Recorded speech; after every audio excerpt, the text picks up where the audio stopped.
विठू माझा लेकरू वाळा संगे गोपाळ असणे। या माणसाला संसारामधून तारायचं जर असेल, या संसार सागरातून निघायचं जर असेल, भक्तीची गरज असते। तसेच आज माझे वडील पंडित महाराज शेगावकर यांच्या 9व्या मासिकानिमित्ताने आज हे 5व्या पिढीतली आमची परंपरा लागली, गुरु परंपरा लागलेली कीर्तन ठेवलेलं आहे। त्या निमित्ताने ठाकूर बुवा संस्था दैठणा, जिल्हा परभणी, महाराष्ट्र, तिथले मठाधिपती हप तुकाराम महाराज बापूसाहेब ठाकूर बुवा संस्था।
Ah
कोण दाता या मुनी संदेहाची सुटली गाठी झालो कोटी शीतळ पांडुरंगा करू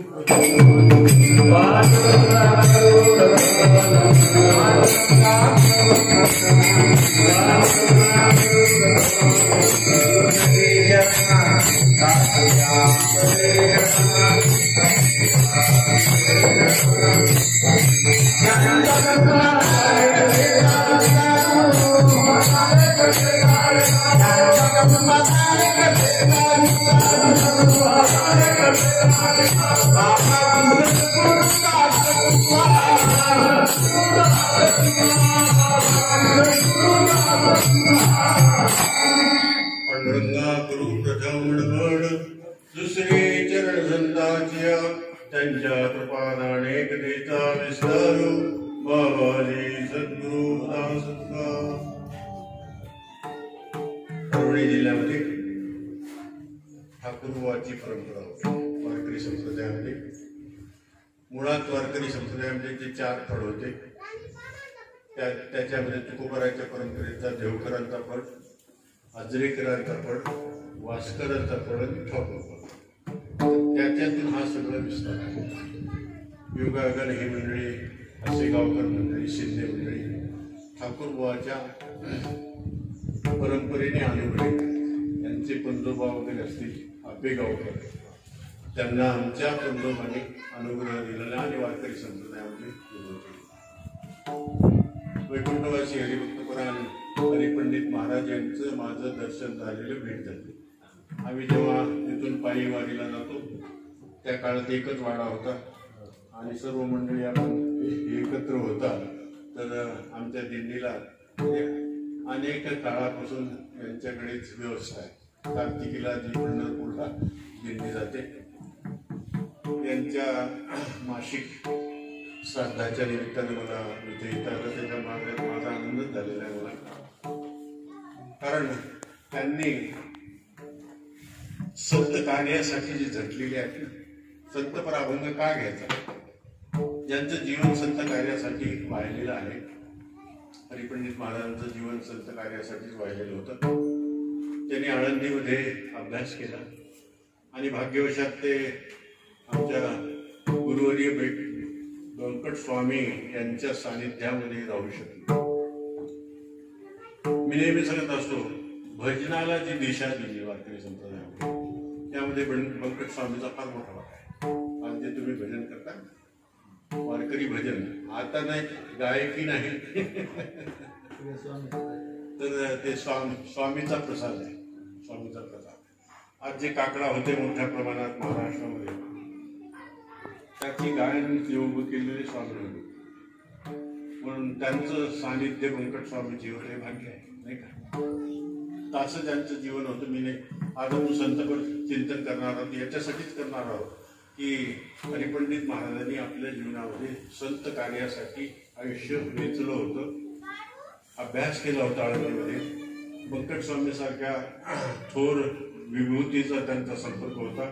त्यांच्याकडे ज्याला शिकायला मिळालं तर व्यंकट स्वामीचं जर उदाहरणच अनुसार आमचे वडील बापसाहेब महाराज ते काही तिथे शिकायला नव्हते.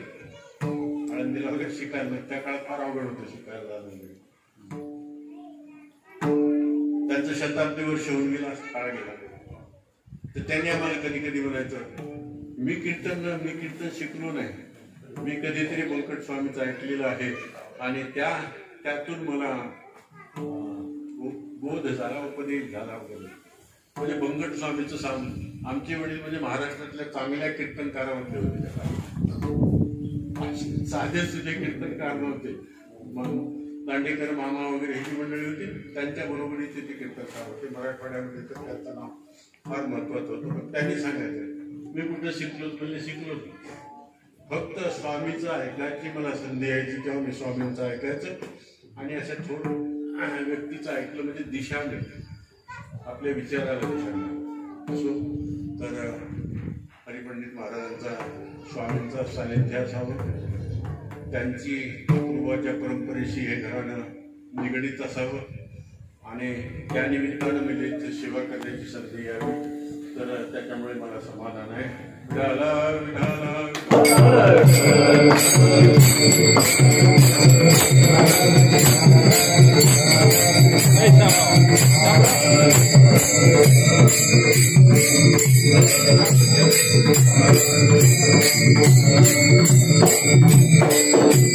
संकेत आहे की संतपर अभंगावर चिंतन करावं. किंवा महाराष्ट्रात वारकरी संप्रदायामध्ये मोठ्या प्रमाणावर संतपर अभंगावर चिंतन होत असतात. त्याचं जर कारण विचारलं तर एकच लक्षात घ्यायचं की मानवी जीवनासाठी परमार्थामध्ये आदर्श काय आहे, तर संत जीवन आदर्श आहे आणि त्याचबरोबर संत विचार आदर्श. संत कळले तर परमार्थ कळतो, संत नाही कळले तर परमार्थ कळत नाही. म्हणून या अभंगाच्या चिंतनाद्वारे आपण संतांच्या जीवनाचं चिंतन करत असतो आणि ते चिंतन यासाठी महत्वाचे असते की आम्ही तुम्ही ते पाहून आपल्या जीवनाला तशी दिशा द्यायची, आपलं जीवन तसं घडवायचं. म्हणून संतपर अभंगावर चिंतन करण्याची आपल्या महाराष्ट्रामध्ये वारकरी संप्रदायामध्ये मोठी परंपरा आहे. आणि पुण्यतिथीचं कीर्तन तर बहुधा संतपर अभंगावर होतं आणि त्याचं कारणच एक आहे की संतांचं जीवन जगाला कळलं पाहिजे, संतांचे विचार जगाला. संतांचं जीवन आणि संतांचे विचार हेच परमार्थाचे आदर्श आहे. आणि आदर्श असेल तर आपल्याला पुढे चालता येते, आदर्श नसेल तर आपल्याला पुढे चालता येते.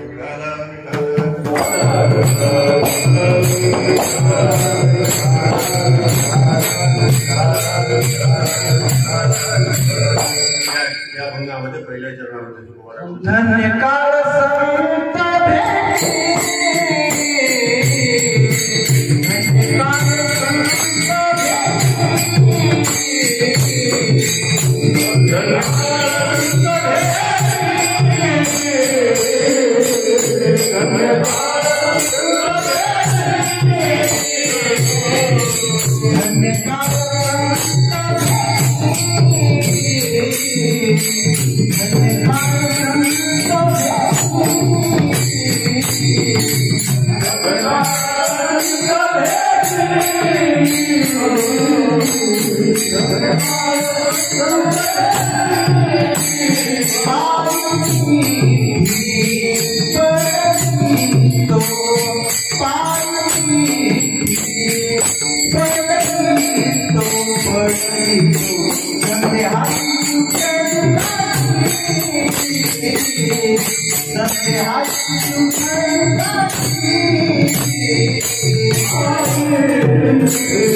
संदेहाची सुटली गाठी झालो पोटी शीतळ. सुरुवात तुकोबारायांनी धन्य या शब्दापासून केली आहे. तुकोबारायांचे अनेक अभंग धन्य या शब्दापासून होतात. धन्य हा शब्द मी नेहमी सांगत असतो ज्याच्यामध्ये परमार्थिक धन्यतेचा विचार असतो. ऐक गोष्टीमध्ये धन्यता मानायचं काही कारण नाही. संत मान, तुम्ही मोठा बंगला बांधला असा तर संत म्हणणार नाही तुम्ही धन्य केला आणि बंगला बांधला. संतांना एकच माहित आहे, मानवाने पारमार्थिक जीवनामध्ये उन्नती केली म्हणजे धन्यता. आयिक जीवनामध्ये उन्नती करणं म्हणजे संतांच्या दृष्टीनं धन्यतेचा विषय नाही. म्हणून धन्य हा शब्द परमार्थातला महत्वाचा शब्द. धन्य आधी दिन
दिवस धन्य ज्या दिवशी आम्हाला संतांचं दर्शन होईल. म्हणजे धन्य शब्द कोणी वापरायचा आणि कशासाठी वापरायचा याचं थोडं बरोबर आहे. धन्य ज्यांनी आपल्या जीवनामध्ये धन्यता उभी केली अशाने धन्यता द्यायची. कोणी आमच्यासारख्याने कोणाला धन्यता द्यायची नाही. संत महात्म्यांनी धन्यता द्यावी. आणि धन्यता कशासाठी द्यावी की त्यांनी काहीतरी परमार्थामध्ये काही विजय मिळवलेला आहे त्याला धन्यता द्यावी. म्हणून धन्य हा शब्द परमार्थातला महत्वाचा शब्द आहे. अनेक ठिकाणी आलेला आहे आणि संतांनी विशेष वापरलेला आहे.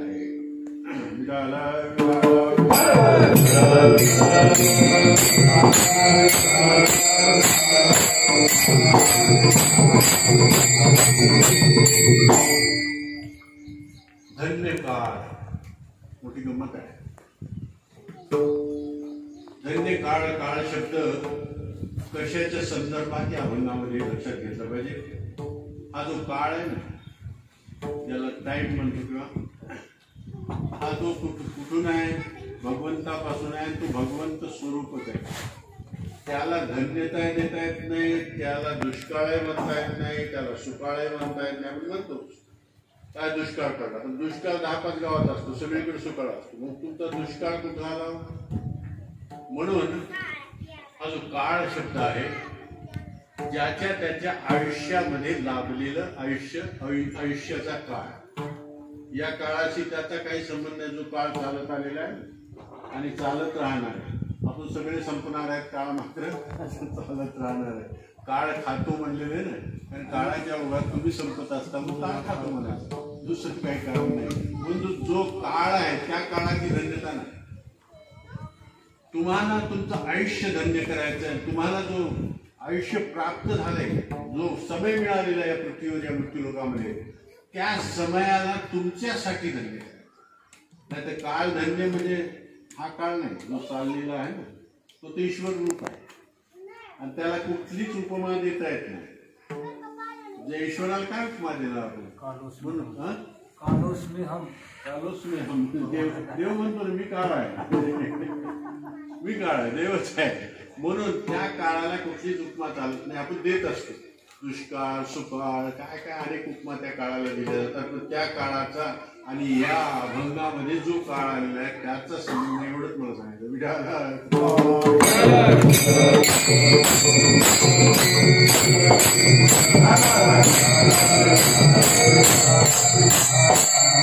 आपल्या जीवनामध्ये काही काळ मिळत असतो. आपल्या जन्मापासून मृत्यूच्या समयापर्यंत आपल्याला एक काळ असतो आपलं जीवन चालवण्यासाठी. त्याला आपण आयुष्य म्हणतो.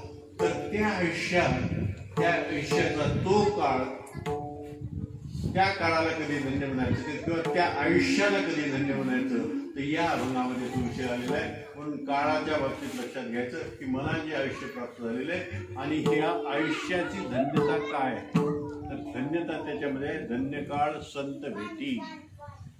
संतांची भेट होणं ही आपल्या जीवनातली ऐश्वर्य आहे महत्व आहे. असू द्या बंद झालं तरी काही बिघडत नाही. असू द्या. तर धन्य काळ संत भेटी म्हटल्यामुळे समजून घ्यायचंय संत भेट फार कठीण आहे. बहु अवघड आहे संत भेट.